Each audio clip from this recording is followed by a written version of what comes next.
Hello,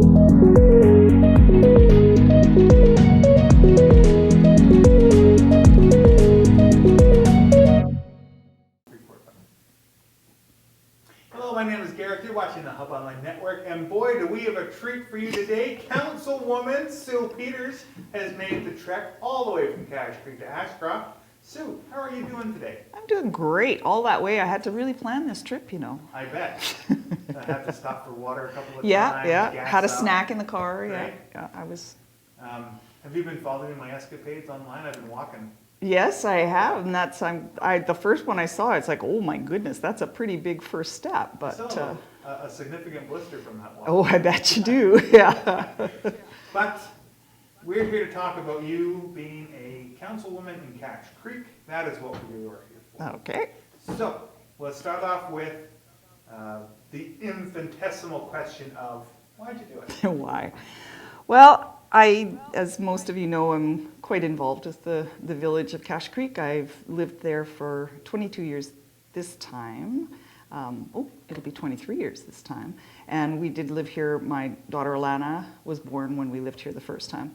I was approached earlier on to run, but running a 24-hour-a-day operation like we did, like Dennis and I did at the Husky, I couldn't have given it the time. So the election came right when I had made the decision to retire, and so what better time?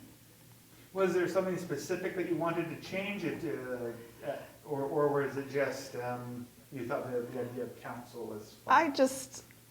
Anybody who knows me, I like to have my fingers in the pie, and to be able to help the village in any way I could, is kind of my jam, and so council was just another step in that direction. Okay. Now you had lived in Cache Creek, you said, for now this time 23 years. Yeah, 1997. I came in June of 97. So you lived there the whole time, the whole time that you lived there, John Ranta was the guy in charge, right?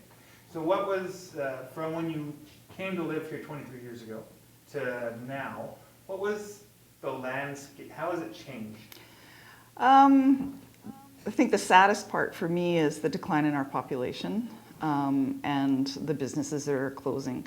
The businesses I understand because the economics of the area have changed greatly since Cache Creek came to be, and even in the last 15 to 20 years. Cars go farther faster, people are in a bigger hurry, they don't stop the way they do, and that's why we see as many empty buildings as we do in Cache Creek, is because those businesses just were no longer needed. Right. What were some of the milestones then that either made or broke Cache Creek, do you feel?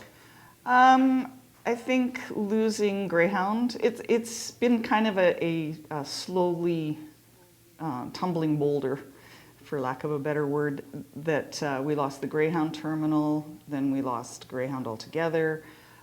Again, modern technology, society being in more of a hurry, there's just so many facets to it. I don't think you can pinpoint it to one simple thing. Right.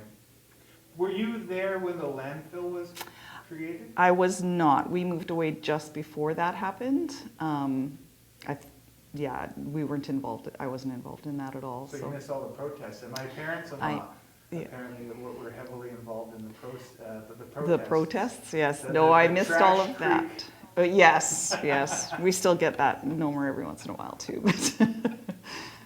And I guess one of the more recent things was the opening up of the Coquihalla Highway.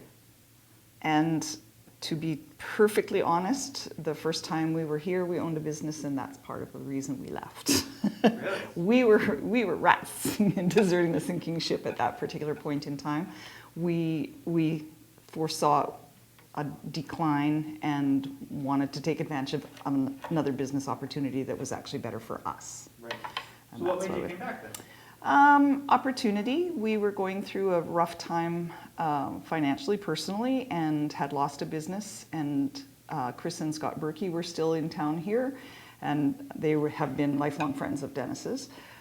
And they let us know that the Husky was coming up. Okay. And so with the help of Dennis's mom, we were able to finance that. I stayed behind for the first 2 years. Dennis actually came in 95 because we had moved our children twice and my son was going into grade 12 and we just didn't want to make that move again. We wanted him to have the opportunity to be in one place to graduate. So, and the rest, and we had a 5-year plan. When I retired in 2018, we were in the 5th rotation of that 5-year plan, but things didn't quite work out the way we had originally planned. But both Dennis and I loved this area and the opportunities that it gave us, and so it really wasn't a big stretch to stay. It is a strangely compelling area.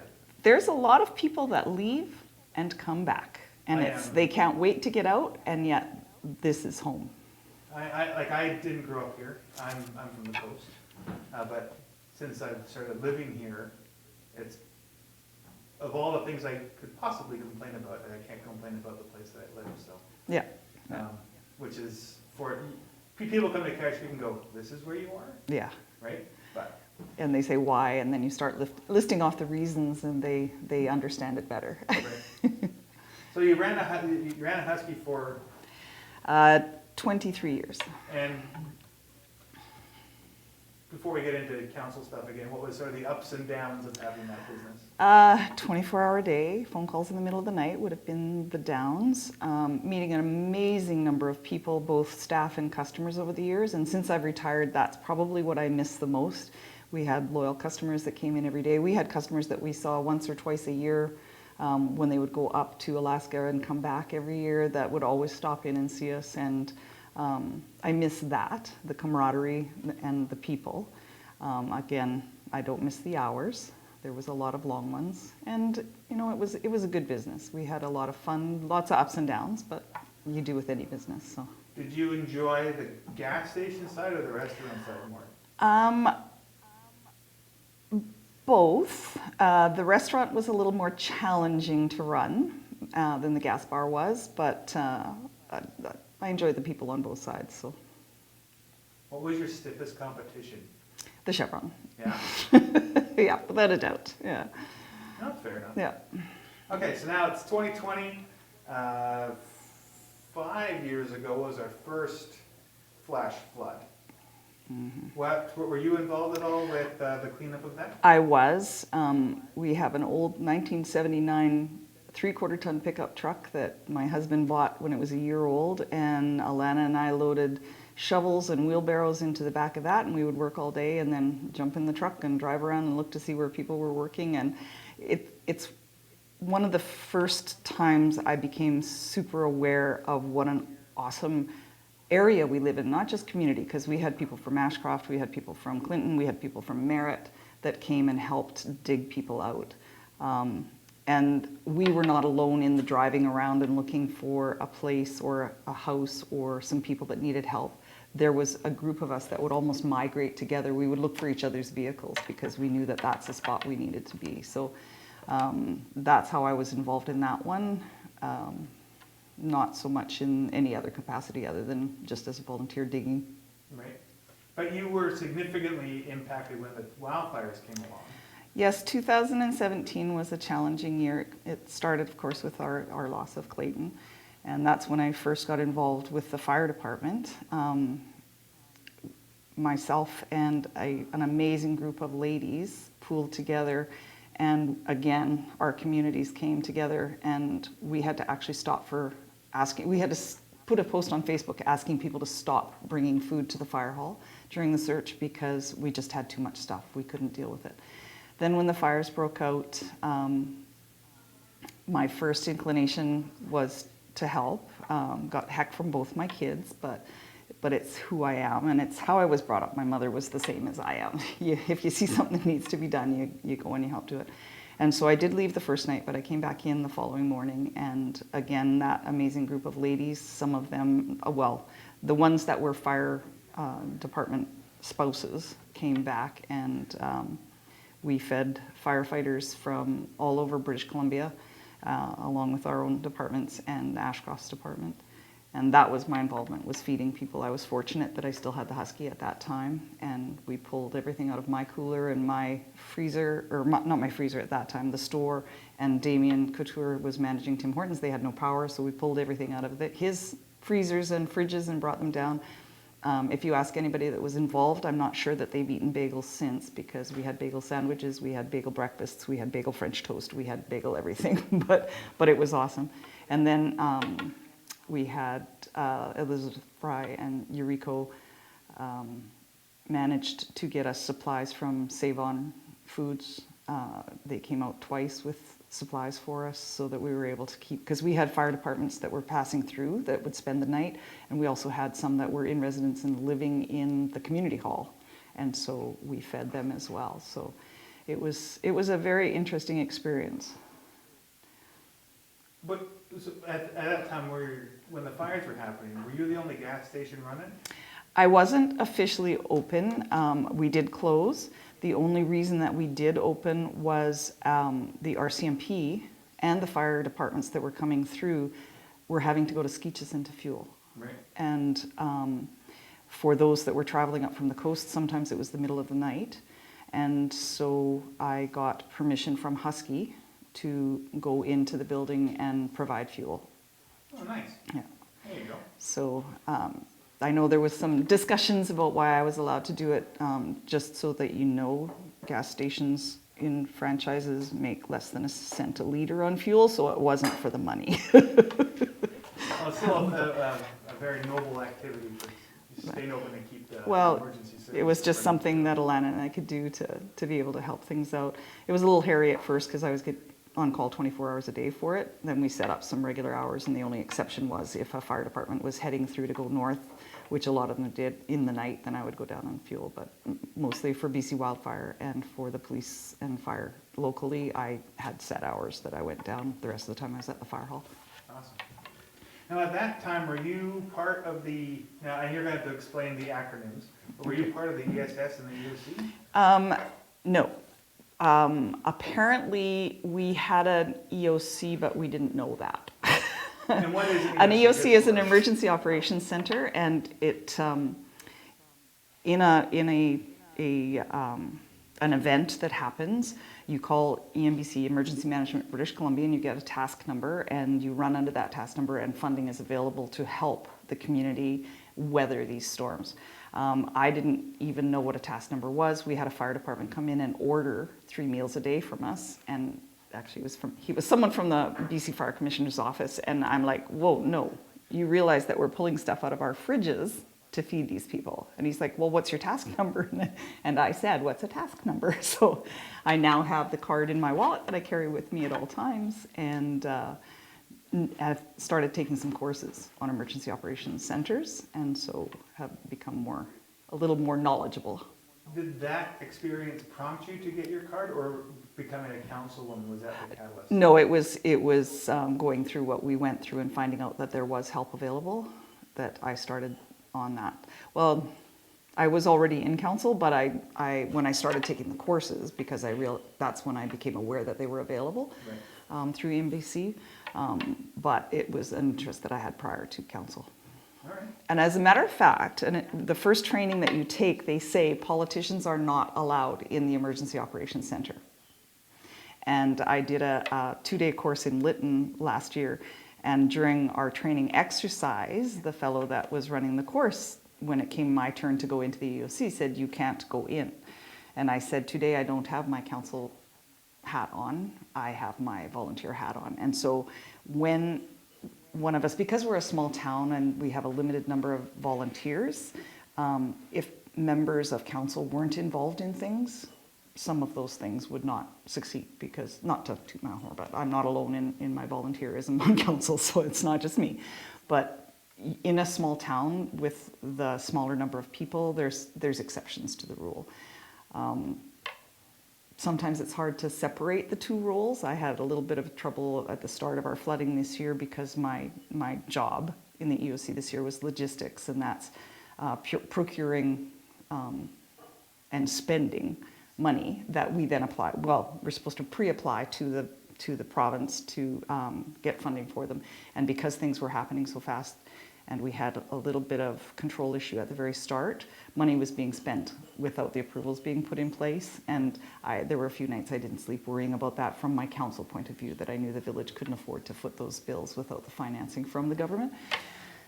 Fortunately, it was all approved and we didn't have any issues, but I had to learn to separate those two roles, that I couldn't think like a councillor when I was in there. I had to think like a logistics person for an EOC. So let's talk about the recent flooding then. When a state of emergency is called, is that a council decision, or is that a council decision with EOC making a suggestion? It is the ultimate decision is made by the mayor or the deputy mayor or acting mayor if the mayor is not available. It is done with a great deal of consultation, not just locally, but with the Provincial Emergency Operations Centre and Emergency Management BC as well. There is a huge number of people that are involved, because it's not an easy decision to make, and it's not one that a town or village or a city likes to make.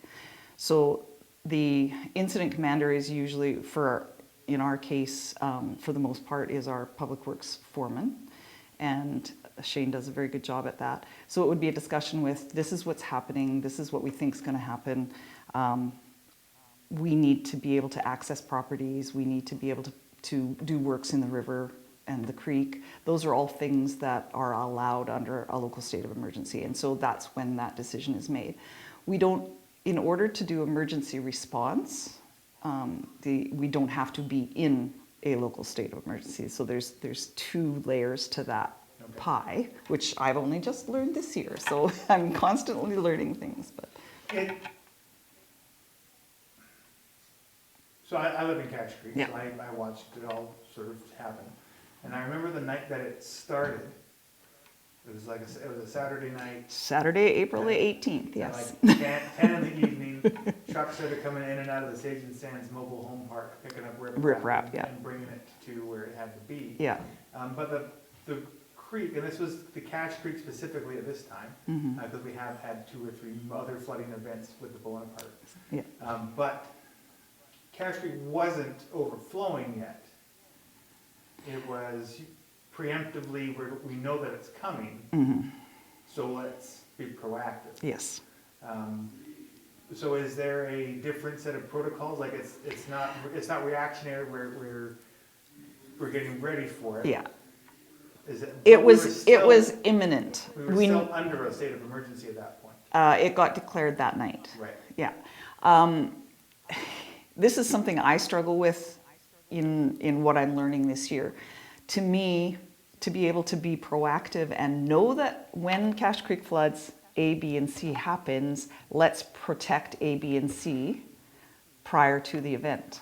Right. Under emergency management funding, no, we can't do that. We can only respond. We can't. Mitigation is under the umbrella of the village.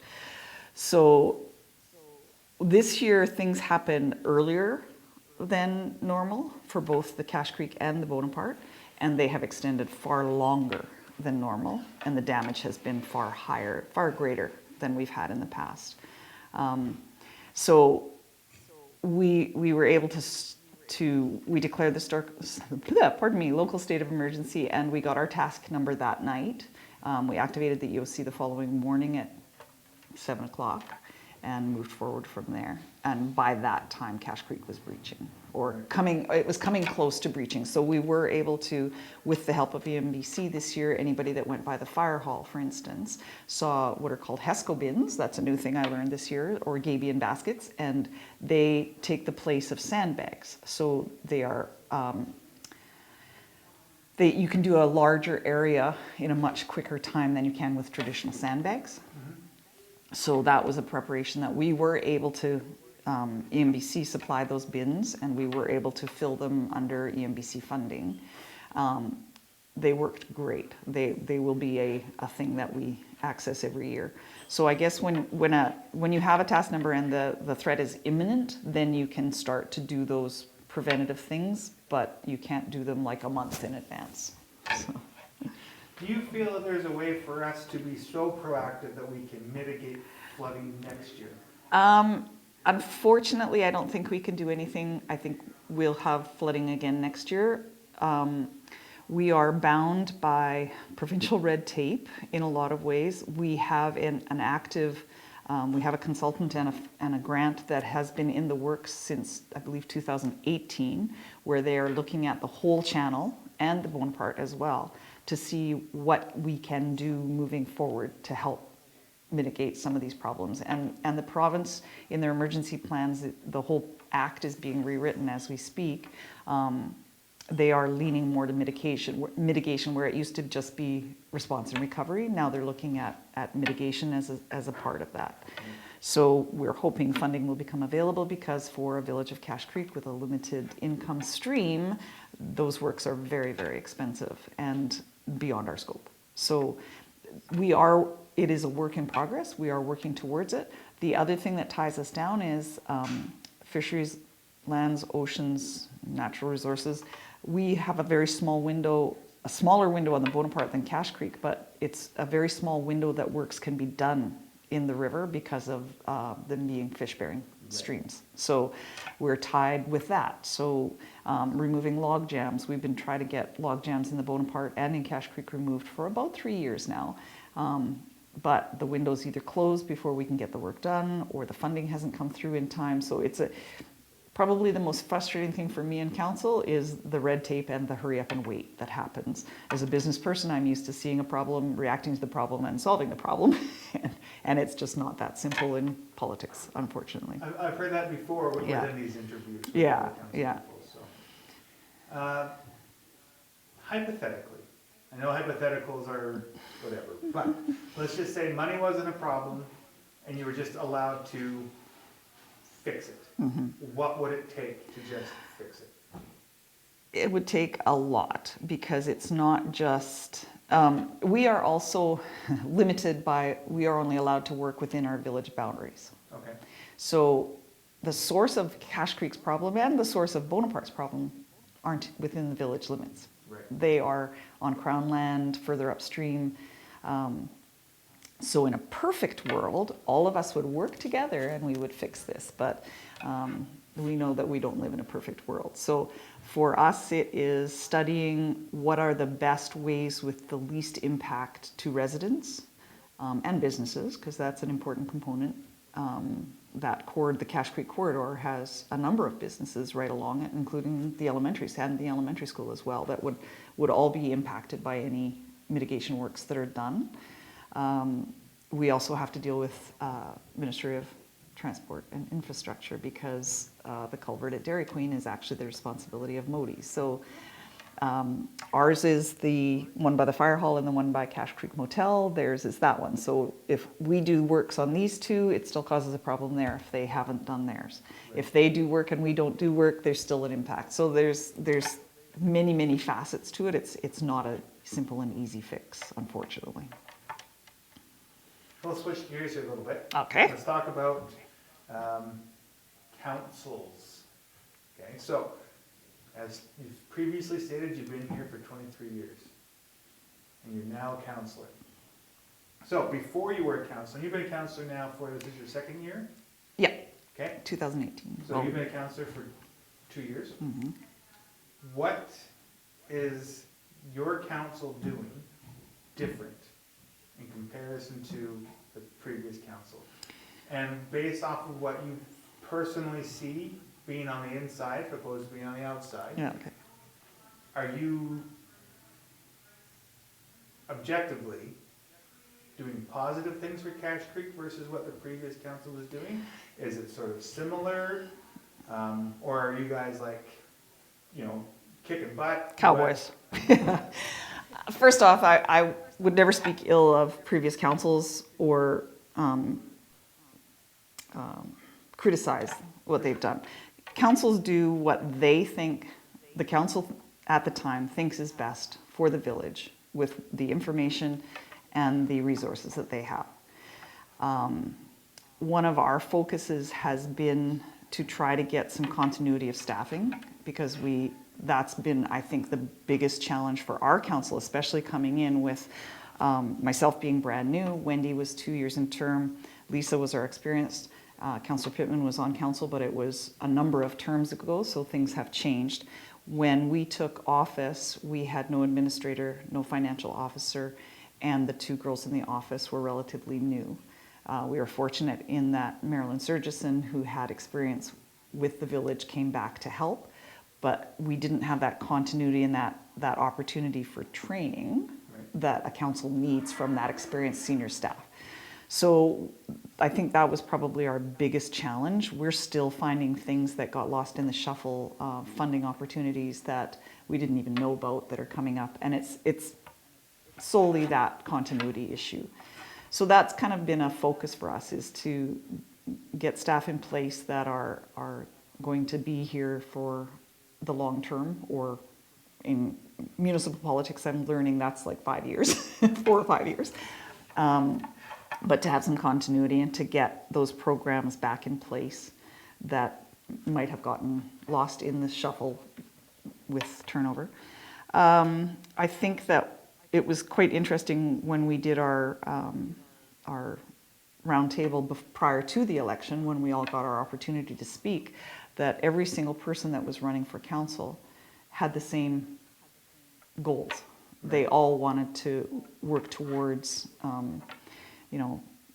getting things moving and building Cache Creek and those things. So it's made our council meetings sometimes seem like we're just rolling through things, but it's because of the similar states of mind or similar ideals of what we'd like to see happen. So. Right.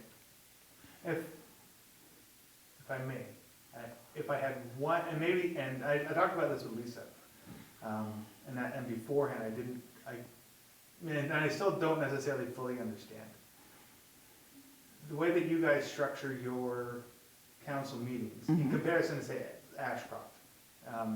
It's, you talk about the committees that you're on, and that seems to be sort of the backbone of the way that you do your council meetings. But you don't always do meetings, so it's very easy to, I think that your guys' record is like 7 minutes and 20 seconds. For a meeting. For a meeting. And it was only because that one was literally, okay, here's this meeting, no report. This committee, no meeting, no report. Now maybe that is because of COVID, possibly. But what committees are you on, and how often do you actually have a meeting to bring information back? If that makes sense. Finance is co-chair of finance is probably my biggest committee. I'm on a couple of other smaller ones. Committee meetings are a bit of a misnomer, I guess. We have to publicize them. They are treated exactly like a council meeting. They have to be made to the public. We do a lot of research and background on our own, either online or speaking with people. And so we don't always have those meetings per se. And the no report part is some of those committees are not active unless something to do with that particular committee is in the works or going to be in the works, or we would like it to be in the works. So when there's no meeting, no report, it's bylaws is a perfect example. There's nothing really that's happening right now. And part of that is just because of what's going on right now. But that committee would only meet if a bylaw needed to be changed. Okay. Or revised, or a new bylaw created. So when there's no report, it doesn't mean that we're lazy. It just means that there's nothing in particular to do with that category or that little part of things at the present time. Right. Fair enough.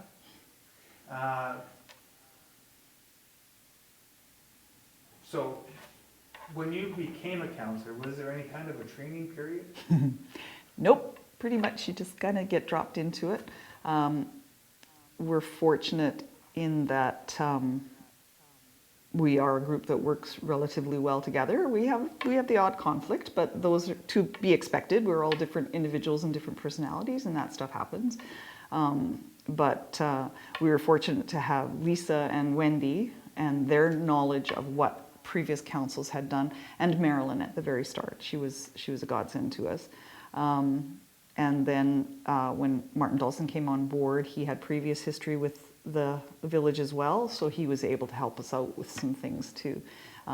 The staff in the office are amazing for looking for things and looking things up for us when we have our sometimes to be perceived as stupid questions, but helping us understand how things work too. So, but I shouldn't say there's no training.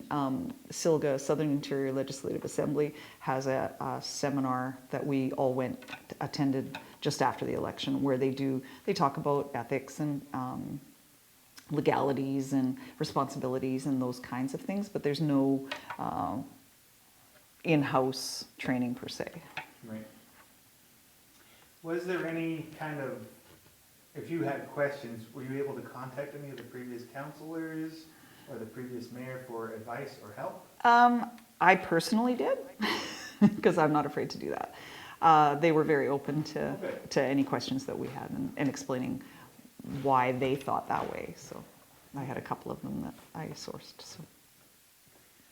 So let's talk about some current events. Okay. So there's two topics I'd like to talk about. One is and you're going to have to help me with the name of this, it's the thing in regards to the foundation. Community.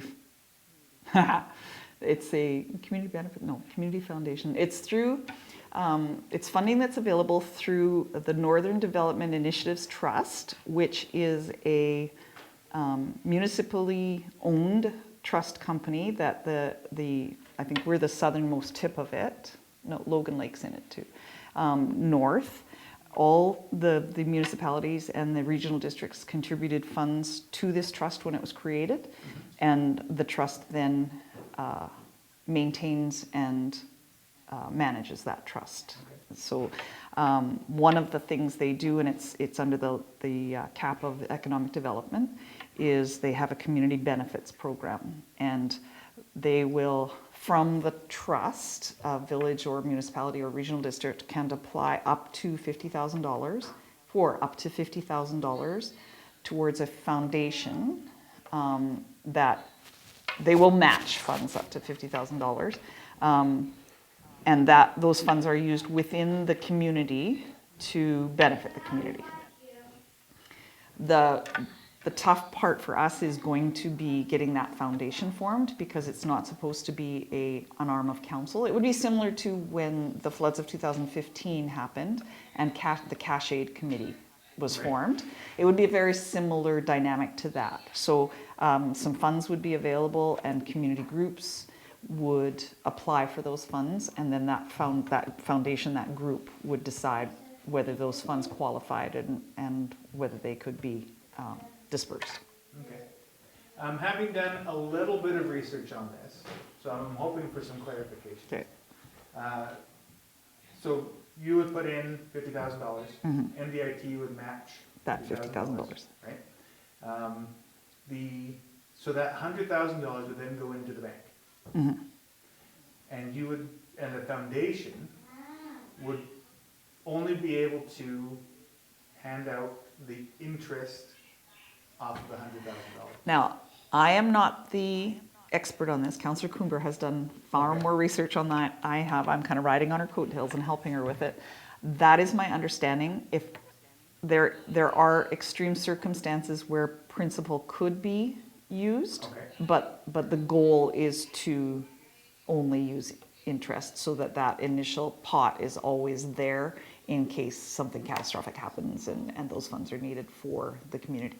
Okay. But the people that can draw on the interest are charitable organizations? I believe so, yes. In Cache Creek, how many charitable organizations are there?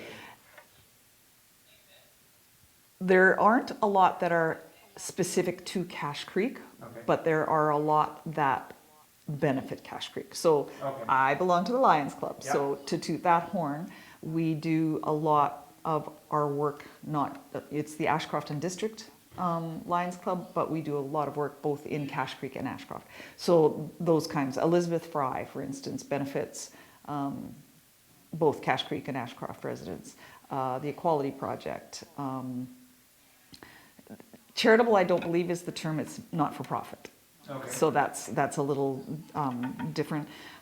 Things like Graffiti Days Committee, that could be one that could possibly qualify because they build economic development within the area by hosting graffiti days. So. And so, my personal understanding was, there's this money, there's gonna be however much percentage off of the $100,000, but only charitable organizations can get it, but Cache Creek has no charitable organization. no. So what are we doing the money for? So that makes more sense. So council gets requests from groups. We don't normally do financial donations. Graffiti Days is a slightly different, they actually have their own budget line because of their economic development benefit to our area. But we get requests for, say, using the community hall by not-for-profits and community events. So those, instead of them coming to us, they would go to the foundation. No, that's fair. So, and as to the foundation, we have to have a centrally or a locally created foundation, but we can also be part of a larger foundation that would help us maintain that, which Wendy has done some research done, and there is one in Kamloops that is very active with Lillooet, for instance. They run their foundation for them. So. Okay, awesome. I'm hoping to get Councilwoman Coomber next. So you've been warned. Yeah.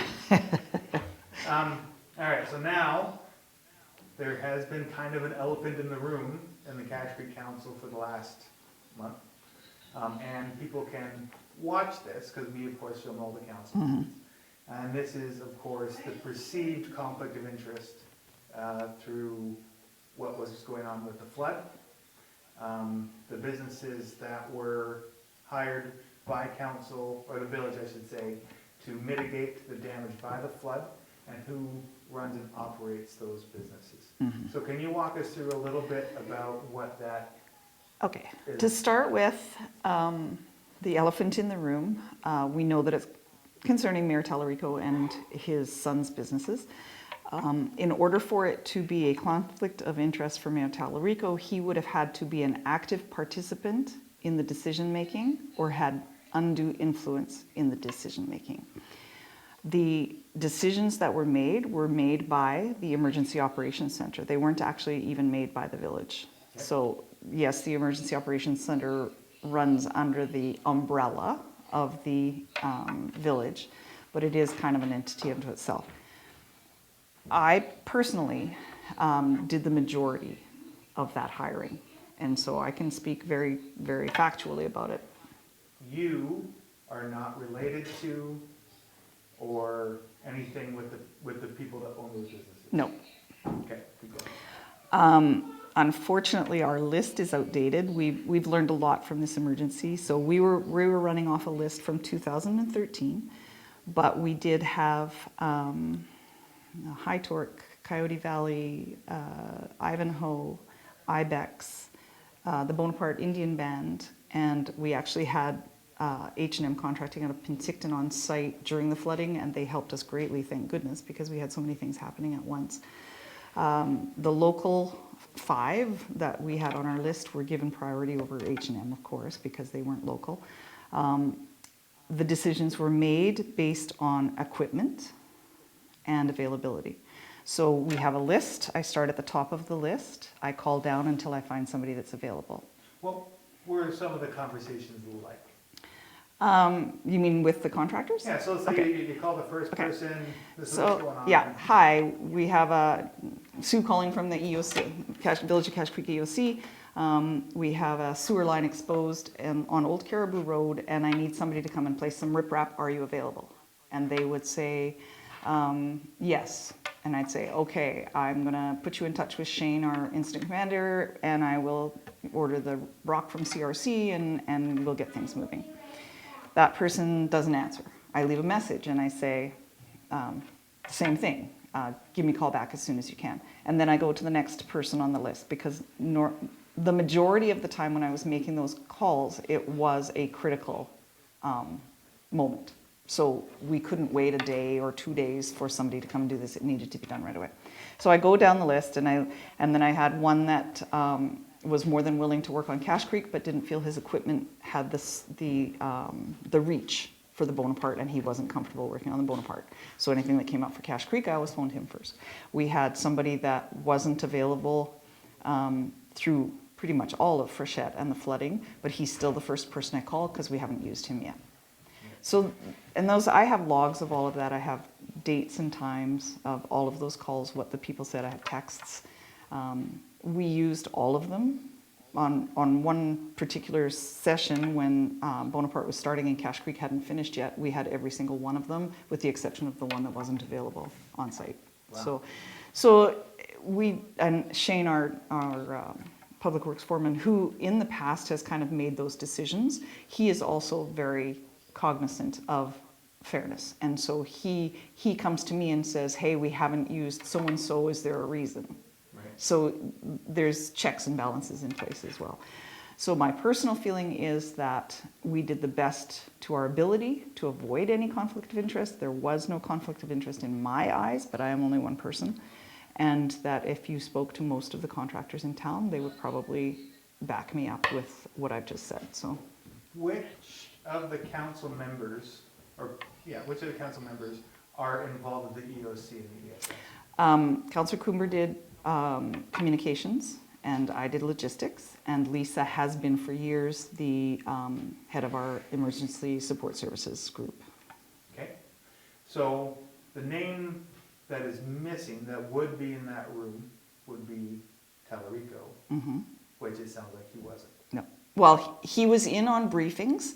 Okay. We had briefings usually, well, in the height of it, sometimes 3 times a day, but he would be in on briefings, as well as the administrator was in on the briefings, but it was mostly to see what the village could do to help. Okay. It was not as in a professional capacity. Okay. Yeah. Interesting. Well, is there any other comments you'd like to make about that? So my whole goal here was to say that he wasn't in the room, right? He wouldn't have had an opportunity to have helped make those decisions, let alone make those decisions. And his family, realistically, was not first called.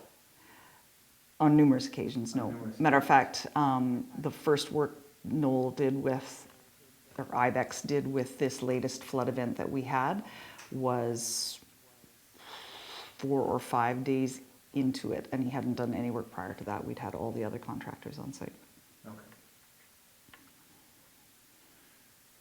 Let's talk about something fun. Okay. You're also part of the Lions Club. I am. Tell us a little bit about Lions.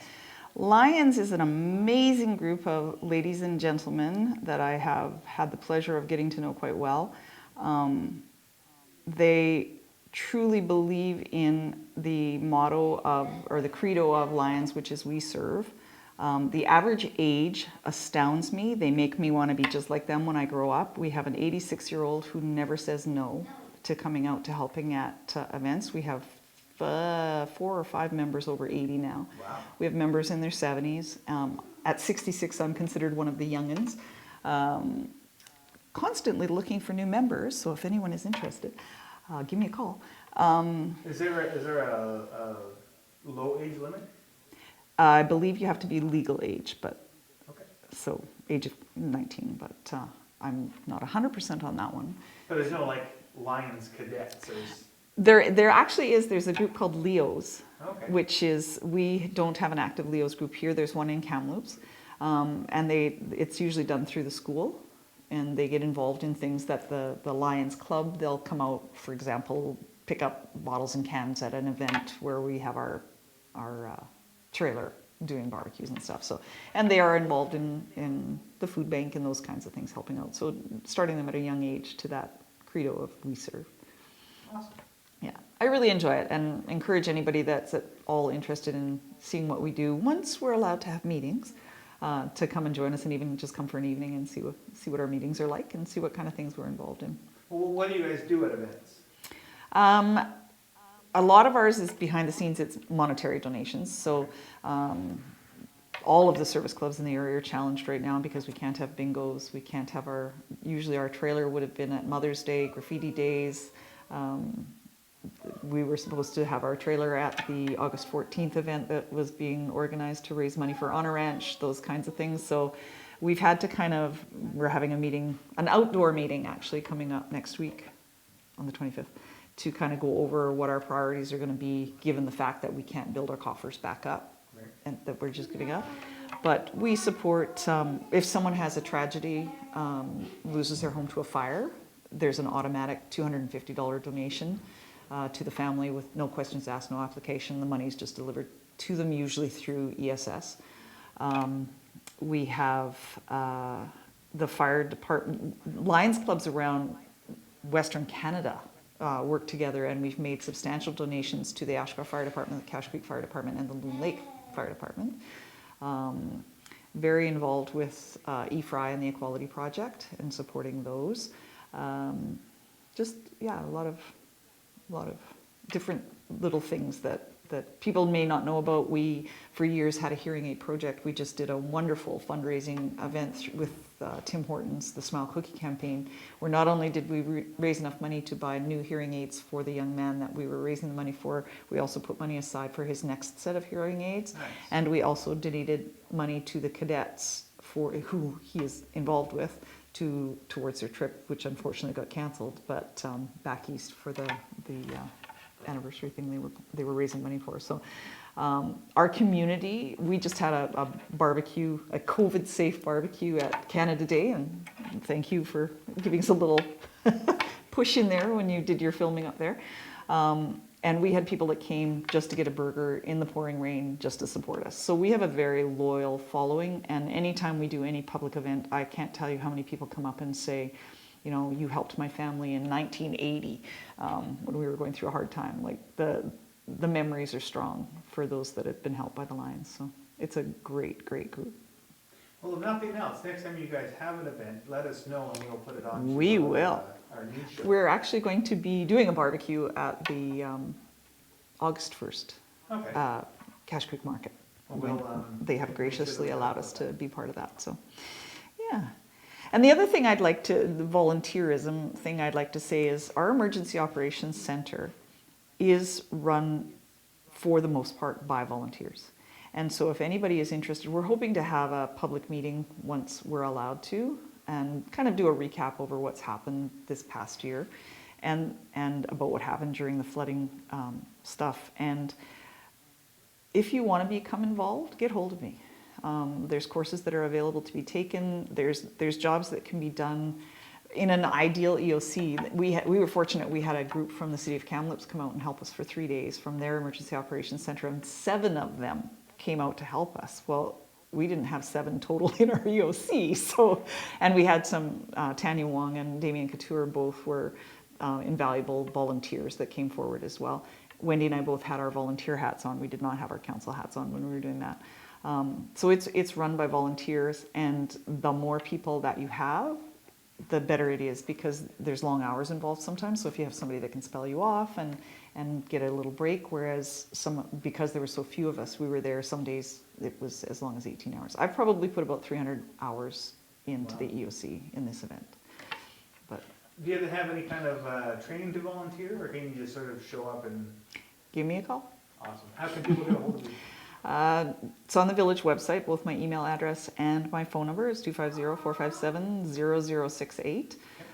Happy to answer questions, get you information. ESS is also always looking for volunteers. We had a great group. We had an emergency training session that EMBC set up so that they could do online when we were looking at hitting above the 1990 flood levels. Then there was a little bit of panic happening. Your park was part of it. If we had to do a mass evacuation, we couldn't handle it. So again, we worked with Ashcroft and Kamloops and had alternate plans for all of that. But volunteers are the cornerstone of Cache Creek. They're what keeps us going. And please, if you have time to give, get hold of one of us and we'll find you a spot. Awesome. Yeah. Last question I got for you. Again, this is hopefully a little bit of a fun one.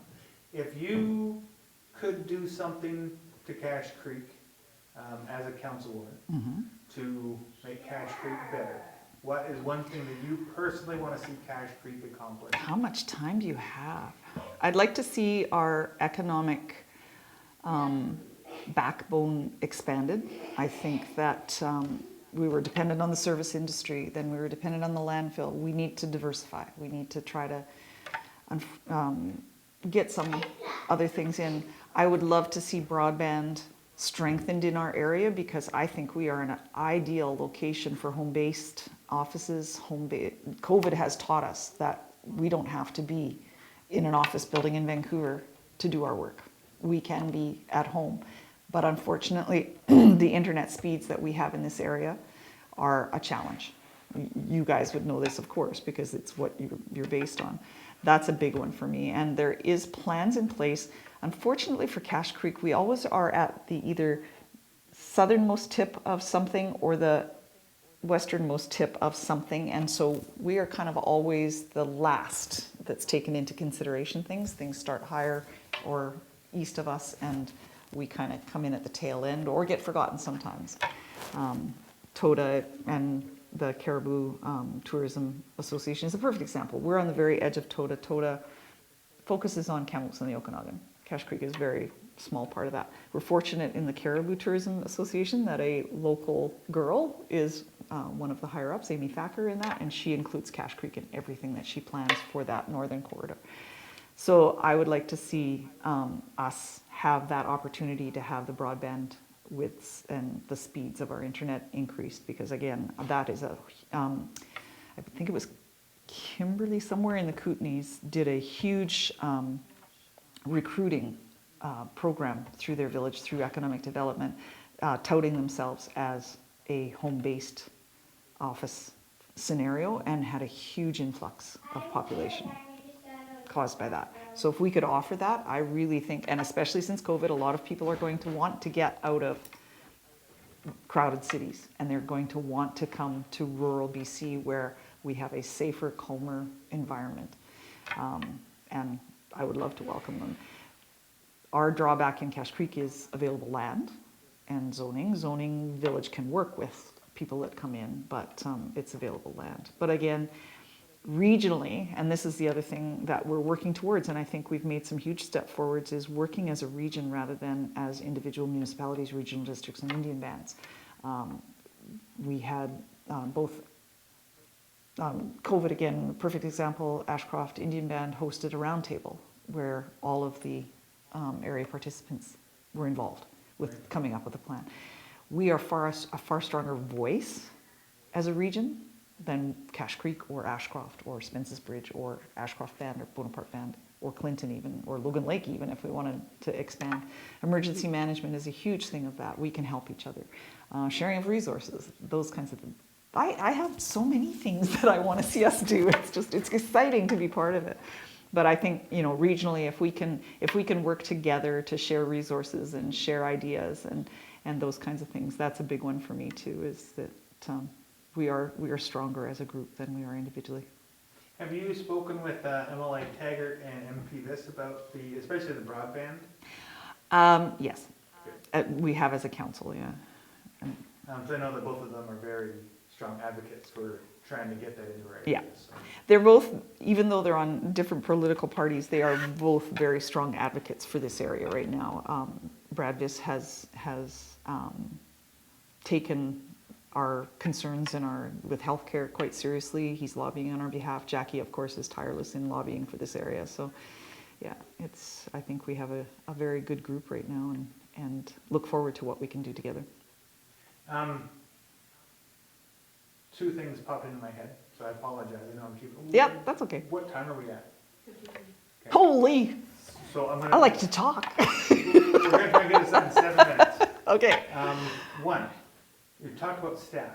Mm-hmm. Is there a way that we can entice people to stay as legit staff for a long time? We are fortunate right now in our senior staff that both of them have committed to a 4 to 5 year stay. One of the disadvantages small communities face, and we're not alone in this, when we were looking for a CAO, there was 35 communities looking for CAOs. Right.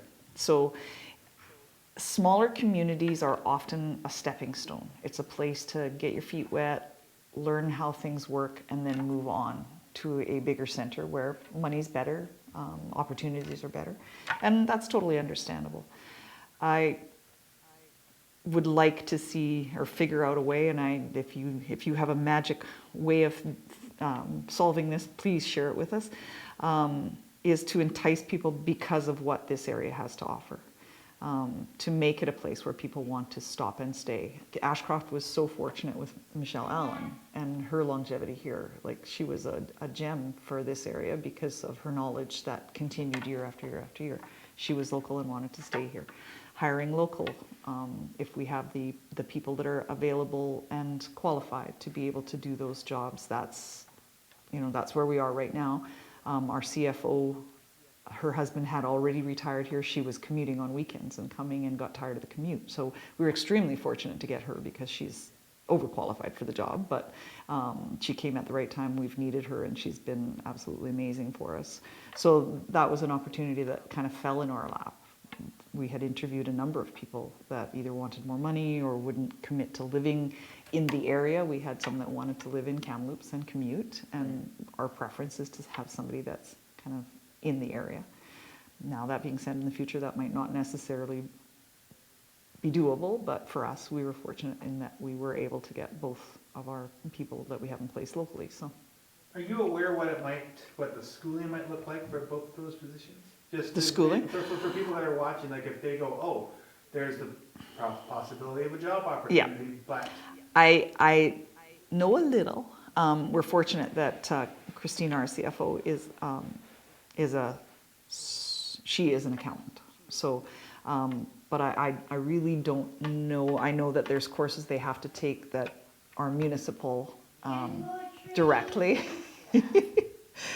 Municipally directed. Like, she had some courses she had to take to be able to transition from working in an engineering firm to working for a municipality.